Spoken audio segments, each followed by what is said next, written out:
আলাইকুম। আমরা F string নিয়ে কথা বলবো। তো এফ স্ট্রিংটা আমরা সরাসরি আসলে এডিটরে চলে যাই। তো এখানে এসে আমরা একটা কোড সেল নিলাম। কোড সেল নিয়ে আমি একটা ভেরিয়েবল নেই নেম, এবং এখানে লিখি হচ্ছে ইমরান। আমি একটা ভেরিয়েবল নেই এজ, এবং সেখানে এরকম। এখন আমি যদি দুটো শব্দকে একসাথে প্রিন্ট দিতে চাই, প্রিন্ট আমাদের এইভাবে লিখতে হবে যে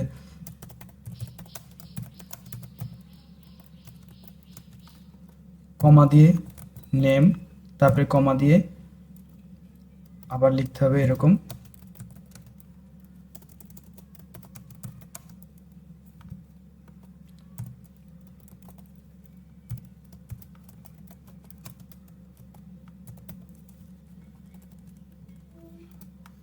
আমাকে এইভাবে লিখে তারপরে রান করতে হবে।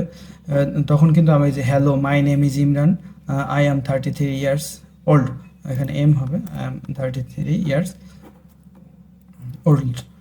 আচ্ছা, তো এই যে এখানে আমরা যখন এই ভেরিয়েবলগুলোর মান একটা মেসেজের সাথে কম্বাইন করে প্রিন্ট দিচ্ছি, তো সেক্ষেত্রে আমাকে কমা দিয়ে দিয়ে বারবার আমাকে লিখতে হচ্ছে।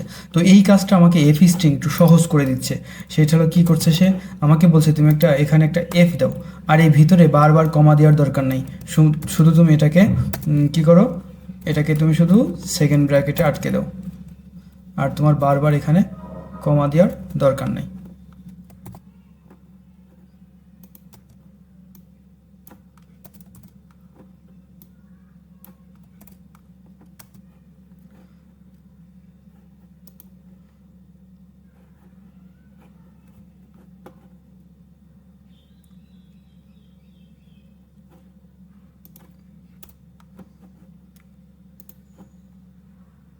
দেখেন আমার দুইটা লাইনের কি আউটপুট আমার একই আসছে। একটু লেন্থ মনে হচ্ছে কম বেশি, আসলে এটা কোথাও স্পেস কম বেশি হওয়ার কারণে এরকমটা আসছে। কিন্তু আমার দুটো ভেরিয়েবলের আউটপুট কিন্তু একই, কিন্তু একটা ভেরিয়েবলে আমি কমা দিয়ে দিয়ে ভেরিয়েবলগুলো যুক্ত করছি একটা লাইনে, আরেকটা লাইনে আমি ভেরিয়েবলগুলোকে আমার মেসেজের মধ্যে হুবহু যুক্ত করে দিছি। আবার এই স্ট্রিংটাকে আমি এভাবেও লিখতে পারতাম যে কল টু,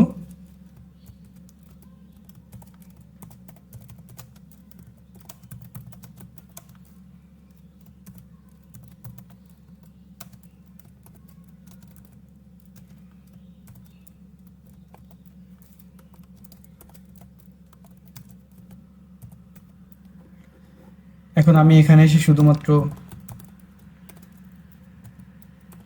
এটা প্রিন্ট দিলে কিন্তু আমার ওই আগের মেসেজটা হুবহু দেখেন, সবগুলোই কিন্তু আউটপুট আমার একই আসছে। তো এটা ছিল এফ স্ট্রিং, যার মাধ্যমে আমরা একই সাথে মেসেজ এবং ভেরিয়েবলের মানকে ডিসপ্লেতে দেখতে পারি। ধন্যবাদ সবাইকে।